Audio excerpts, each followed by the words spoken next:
ప్రభునందు ప్రియమైన దేవుని సంగమా, ప్రియ దేవుని బిడ్డలారా, బాగున్నారా? మేల్కోండి. ఈ పురాతన కాలంలో, యువతి కాలంలో మరి దేవుని వాక్యాన్ని విందాం. మీరు పిల్లల్ని మేల్కొప్పండి, కూర్చోండి. దేవుని మాటలు వినాలని ప్రభు పేరట ప్రభు నామములో మనవి చేస్తున్నాను. అందరికీ వందనాలు.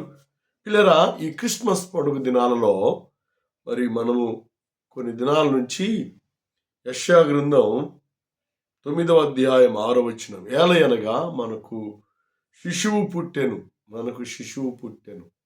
చాలా చక్కని మాట పిల్లరా. మనకు శిశువు పుట్టెను. ఎందుకు మనకు శిశువు పుట్టవలసిన అవసరం అంటే, మనము దారి తప్పి పిల్లరా పాప సంబంధమైన వాటిని ప్రేమిస్తున్నాము గనుకనే వాటి నుండి విడిపించడానికి మరి మనకు ఒక శిశువు కావాలి. ఆ శిశువు కూడా పిల్లరా పరిశుద్ధుడై ఉండాలి, పరిశుద్ధాత్మ ద్వారా జన్మించిన వాడై ఉండాలి. అందుకే యెషయా ప్రవక్త మరి చక్కని ప్రవచనాన్ని ప్రవచిస్తున్నాడు. క్రీస్తు పుట్టక పూర్వమే పిల్లరా, ఎంత చక్కని మాటను దేవుడు జ్ఞాపకం చేస్తూ మాట్లాడుతున్నాడో మనం దేవుని వాక్యములో మనం గమనం చేయాలని దేవుని వాక్యము ద్వారా దేవుడు మనకు జ్ఞాపకం చేస్తున్నాడు. కాబట్టి శిశువు ఎందుకు పుట్టాడు అంటే, మనకు నిజ క్రిస్మస్ను అనుగ్రహించటానికి ఆయన లోకంలో జన్మించాడు. ఆనందకరమైనటువంటి క్రిస్మస్ను జరుపుకోవడానికి దేవుడు మనకు అవకాశం కలిగిస్తున్నాడు. అందుకనే కన్య గర్భవతి అయి కుమారుని కను. ఇదే మనము దైవ గ్రంథంలో మనం గమనం చేస్తే చాలా శ్రేష్టమైన మాట. 7వ అధ్యాయం యెషయా గ్రంథం 7వ అధ్యాయం 14వ వచనంలో మనం చూస్తే చాలా అద్భుతమైన మాటను దేవుడు మనకు ఇక్కడ జ్ఞాపకం చేస్తూ ఉన్నాడు. చాలా శ్రేష్టమైన మాటను దేవుడు మనకు జ్ఞాపకం చేస్తున్నాడు. ఆలకించుడి, కన్యక గర్భవతి కుమారుని కని అతనికి ఇమ్మానుయేలు అని పేరు పెట్టును. పిల్లల చక్కని పిల్లరా, ఇమ్మానుయేలు అనే మాటకు అర్థము రక్షకుడు, లేక మనకు దేవుడు తోడై ఉన్నాడు. పిల్లరా, ఎందుకు శిశువు మనకు పుట్టాలి అంటే, పిల్లరా లోక సంబంధమైనటువంటి పాప సంబంధమైనటువంటి సాతాను మనలను పాపముల చేత అపరాధముల చేత మనం నశింపు చేయటానికి సాతాను లాక్కి వెళుతున్నాడు. పిల్లలు అలాంటి స్థితిలో నుంచి మనం విడిపించాలి అంటే మనకు శిశువు పుట్టాలి. శిశువు అవసరం పిల్లరా. ఆ శిశువు కూడా ఆయన శరీర సంబంధి ఉండకూడదు. అర్థమైందా? నువ్వు నేను పుట్టినట్టుగా పుట్టకూడదు. మరి ఎట్లా పుట్టాలి అంటే, పరిశుద్ధాత్మ ద్వారా లోకములో జన్మించాలి. పరిశుద్ధాత్మ ఎవరి మీదకి రావాలి అంటే, ఆమె కూడా కన్నికై ఉండాలి. బాబు, పాపమునకు పాప సంబంధమైన కార్యమునకు తల వంచే వ్యక్తి కాకుండా దేవునికి భయపడి, దేవుని అందలి విశ్వాసం నుంచి, దేవుని అందలి పరిపూర్ణమైన మనస్సు కలిగి జీవించే పరిశుద్ధమైన కన్నిక కావాలి. ఆ కన్నికే ప్రియ తల్లి మరియమ్మ తల్లిగా పరిశుద్ధాత్మ దేవుడు ఎంచుకున్నాడు. పిల్లరా, గమనించేద్దాం. ఇది క్రీస్తు పుట్టక పూర్వమే యెషయా ప్రవక్త ప్రవచన వాక్కు అని దేవుని వాక్యము ద్వారా దేవుడు మనకు జ్ఞాపకం చేస్తూ ఉన్నాడు. దైవ గ్రంథంలో మనం గమనం చేస్తే చాలా అద్భుతమైన మాటను దేవుడు మనకు తెలియజేస్తూ ఉన్నాడు. పిల్లరా, ఇదే యెషయా గ్రంథం 8వ అధ్యాయం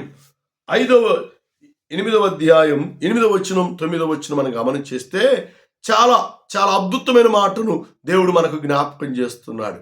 ఇమ్మానుయేలు పక్షి తన రెక్కలను పిల్లరా ఇప్పి కప్పునని దేవుని వాక్యము ద్వారా దేవుడు మనకు జ్ఞాపకం చేస్తున్నాడు. మన జీవితాన్ని ఆయన కప్పేవాడుగా ఉన్నాడు. ఆయన మనకు తోడుగా ఉండేవాడై ఉన్నాడు. ఆయన మనల్ని సంరక్షించేవాడై ఉన్నాడు. ఆయన మనలను పాపముల నుండి బయటికి లాగువాడై ఉన్నాడు.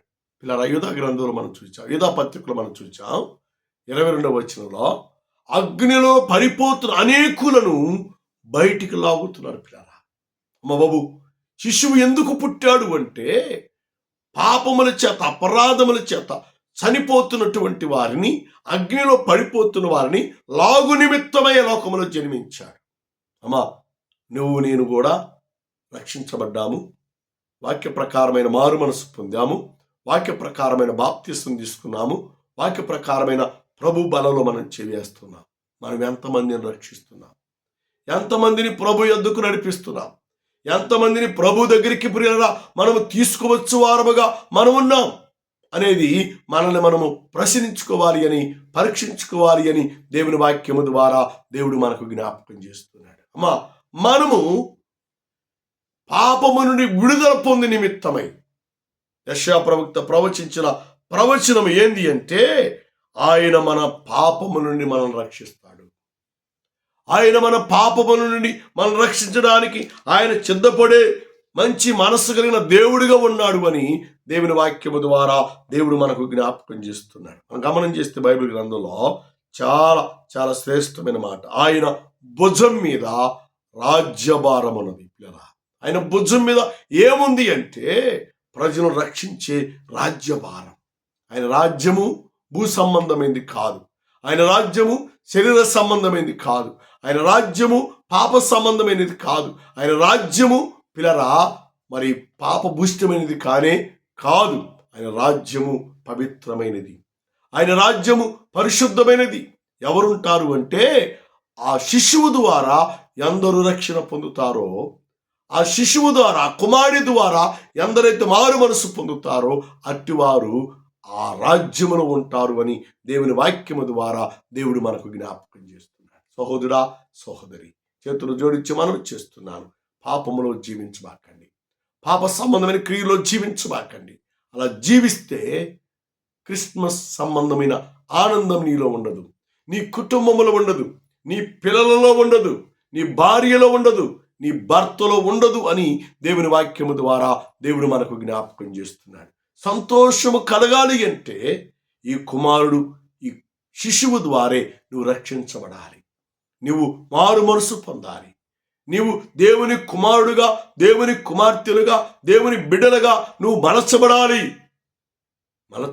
అందుకనే తండ్రి అయిన దేవుడు కుమారుడైన యేసుక్రీస్తు వారిని లోకానికి పంపించాడు. అమ్మ బాబు, అందరి మరణం లాంటిది కాదు యేసయ్య మరణం, జననం. అందరి జన్మము లాంటిది కాదు యేసయ్య జన్మం. ప్రియులరా, ఆయన జన్మం విశేషమైనది, పవిత్రమైనది, పరిశుద్ధమైనది. దేవనామానికి మహిమ ఘనత కలుగునుగాక.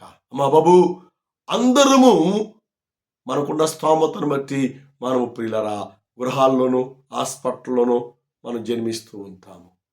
కానీ యేసుక్రీస్తు ఎక్కడ జన్మించాడు తెలుసా? పశువుల పాకలో జన్మించాడు. పశువుల పాకలో జన్మించాడు పిల్లరా. పశువుల తొట్టిలో పరుండబెట్టాడు పిల్లరా.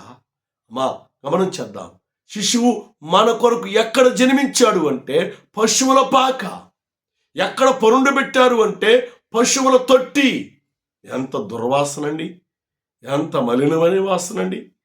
ఏమా మనం కూర్చుంటామా పశువుల దగ్గర? ఏమండి, అవి పేడేస్తాయి, పాసపోస్తాయి, భయంకరమైన దుర్వాసన కదండి. కానీ అయినప్పటికీ కూడా పాప సంబంధమైన ఈ దుర్వాసనను తీసివేయాలి అంటే ఎలా ఆయనకి స్థలము ప్రాముఖ్యము కాదు. అందుకంటాడు చక్కని మాట, ఆకాశ పక్షులకు గూళ్ళున్నాయి, మనిషి కుమారుడు తలవాల్చడానికి స్థలము లేదు. కొంచెము కూడా చోట్లే. ఆకాశ పక్షులకు గూళ్ళున్నాయి పిల్లరా, వారి వారి స్తోమతను బట్టి నివాసం చేయడానికి గూళ్ళున్నాయి. కానీ మనిషి కుమారుడు తలవాల్చడానికి కొంచెం కూడా చోట్లేదు. ఎంత విచారం అండి. నువ్వు ఇస్తావా? నీ హృదయంలో చోటిస్తావా?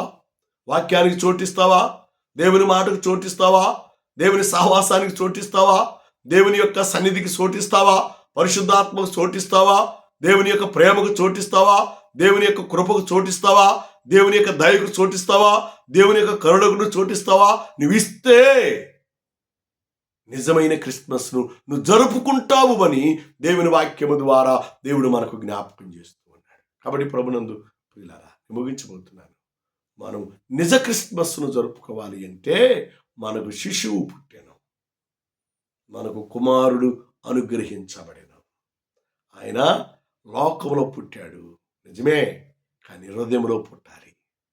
నీ హృదయంలో స్థలం ఇవ్వాలి, నీ హృదయంలో చోటు ఇవ్వాలి. అలా ఇస్తే పరిశుద్ధాత్మ దేవుడు నిన్ను బలపరుస్తాడు. అలాగిస్తే పరిశుద్ధాత్మ దేవుడు నిన్ను దీవిస్తాడు, నిన్ను బలపరుస్తాడు అని దేవుని వాక్యము ద్వారా దేవుడు మనకు జ్ఞాపకం చేస్తున్నాడు. కాబట్టి మనల్ని మనం దేవునికి అర్పించుకుందాం, మనల్ని మనం దేవునికి సమర్పణ చేసుకుందాం. దేవుని చిత్తానుసారమైన జీవితంలో మనము జీవించి నిజ క్రిస్మస్ను, ఆనందకరమైన క్రిస్మస్ను, మేరీ క్రిస్మస్ను మనం కలిగి మనము జీవించినట్లయితే క్రీస్తు మనలో జన్మిస్తాడు. దేవుని నామానికి మహిమ ఘనత కలుగును గాక. హల్లెలూయా, హల్లెలూయా. ప్రభునందు పిల్లరా, నశించిన దానిని వెతికి రక్షించుటకే మనిషి కుమారుడు లోకములు జన్మించాడు. మనిషి కుమారుడు లోకములు జన్మించాడు. నశించిన దాన్ని ఎంతమంది నశించిపోతున్నారండి. యవన బిడ్డలు నశించిపోతున్నారు. ఎంతమంది పాపముల చేతను, అపరాధముల చేతను చనిపోతా ఉన్నారు. వారందరూ బ్రతికించు నిమిత్తమై మనకు శిశువు పుట్టెను, మనకు కుమారుడు గ్రహించబడిను. ఆయన భుజం మీద రాజ్యభారం ఉంది. అమ్మా, బాబు, సహోదరా, సహోదరి, ప్రియ తమ్ముడా, ప్రియ అన్న, ప్రియ అక్క, ప్రియ చెల్లి, యేసుక్రీస్తు వారి వాక్య ప్రకారమైనటువంటి జీవితాన్ని కలిగి జీవిస్తే యేసయ్య నీ హృదయంలో జన్మిస్తాడు, నీ గృహంలో జన్మిస్తాడు, నీ ఇంట్లో జన్మిస్తాడు, నీ కుటుంబంలో అందరిలో ఆయన జన్మించేవాడుగా ఉంటాడు. నిజ క్రిస్మస్ను జరుపుకునే వారిగా నువ్వు ఉంటావు అని ప్రభు పేరట, ప్రభు నామములో నేను మీకు మనవి చేస్తున్నాను. అలాగా ఆత్మ సంబంధమైన జీవితాన్ని జీవించి నిజ క్రిస్మస్ను జరుపుకొని నిత్య రాజ్యాన్ని, పరలోక రాజ్యానికి వారసులు కావాలని ప్రభు పేరట, ప్రభు నామములో మనవి చేస్తున్నాను. ప్రార్థన చేద్దాం. కృపామయుడా, ప్రేమికుడు మా తండ్రి, ఇంతవరకు ఈ వాక్యము ద్వారా, నీ మాటల ద్వారా మీరు మాతో మాట్లాడారు. అందుకే నీకు వందనాలు. ఎత్తమైన వాక్యానికి నీరు కట్టండి, ఫలింపదాయించండి. వాక్యానుసారం నడిచినట్లుగా, జీవించినట్లుగా ఈ బిడ్డలందరినీ మీరు బలపరచమని, తోడుగా ఉండి దీవించమని. ఆ వాక్యం విన్నవారు, యూట్యూబ్ ద్వారా వాక్యం వింటున్నవారు, ఈ వాక్యం వినటమే కాదు, నేను అనేకులు పారుబడి చేయటానికి, అనేకులు సంఘంలోకి నడిపించడానికి, అనేక ఆత్మల సంఘంలో తీసుకురావడానికి, అనేకులు నూతనముగా జన్మించబడటానికి ఈ కృపను అనుగ్రహించమని, కృప చూపమని, బలపరచమని, తోడుగా ఉండమని యేసుని అడుగుచున్నాము తండ్రి. ఆమేన్, ఆమేన్, ఆమేన్. పిల్లరా, మరి మన సంఘాల కొరకు పరిచర్యలు ప్రార్థన చేయండి. సంఘాలు అభివృద్ధి చెందాలి, అనేక ఆత్మలు రక్షించబడాలి. మరి సంఘములో దేవుడు ఆశ్చర్యకార్యములు, అద్భుత కార్యములు, మా అద్భుత కార్యాలు, సూచక్రియలు దేవుడు జరిగించాలి. దేవుని నామానికి మహిమ రావాలి. అలాగ రావటం కొరకు మీరు అందరూ ప్రార్థన చేయండి. ఇంకా మీరు ఎక్కువగా వాక్యం విని వాక్యానుసారముగా బలం పొందుకోవాలి అంటే, వాక్యానుసారముగా దీవించబడాలి అంటే మీరు దేవుని మందిరానికి రండి. మరి చీరాల్లో మాకు మూడు స్థలాల్లో మందిరాలు ఉన్నాయి. మరి ప్రతి ఆదివారం మొదటి ఆరాధన ఐక్యనగర్ హౌసింగ్ కాలనీలో ఐల్టీడీ గెస్ట్ హౌస్ వెనకాల మందిరం ఉంది. మరి 7 గంటలకు అక్కడ ఆరాధన ప్రారంభించబడుతుంది. రండి, దేవుని వాక్యాన్ని విని ఆత్మీయ మీరు పొందండి. అలాగే తిరిగి రెండో ఆరాధన రామాపురం బీచ్ రోడ్లో అబ్దుల్ కలాం కాలనీలో చర్చి ఉంది. అక్కడ ప్రతి ఆదివారం ఉదయం 9:30 అక్కడ ఆరాధన ప్రారంభించబడుతుంది. రండి, దేవుని మాటలు విని ఆత్మీయ మీరు పొందండి. మూడో ఆరాధన మరి ఆంధ్రరత్న నగర్ ప్యారలై స్కూల్ దగ్గర మెయిన్ చర్చిలో ఆరాధన ప్రతి ఆదివారం ఉదయం 11:30కు ఆరాధన ప్రారంభించబడుతుంది. రండి, దేవుని వాక్యాన్ని విని ఆత్మీయ మీరు పొందండి. అలాగే ప్రతి శుక్రవారం ఈరోజు శుక్రవారం మరి ఉదయం 10 గంటల నుండి 2 గంటల ఉపవాస ప్రార్థన ఉంటుంది. ఉపవాస ప్రార్థనలో దేవుడు ఎన్నో ఆశ్చర్యకార్యములు, అద్భుత కార్యములు, మా అద్భుత కార్యాలు దేవుడు జరిగిస్తూ ఉన్నాడు. మరి మీరు కూడా వచ్చి మేలు పొంది దీవించబడి దేవుని యొక్క రాజ్యానికి వారసులు కావాలని ప్రభు పేరట, ప్రభు నామములో మనవి చేస్తూ ఉన్నాను. తండ్రి దయ, కుమారుని ప్రేమ, పరిశుద్ధాత్మ సహవాస సంబంధం ప్రార్థించిన ప్రతి అంశమునకును కూడిన మనందరికీ రాకడ తోడు నడిపించి, దీవించి, సంరక్షించి, కాపాడి ఆశీర్వదించును గాక. ఆమేన్, ఆమేన్.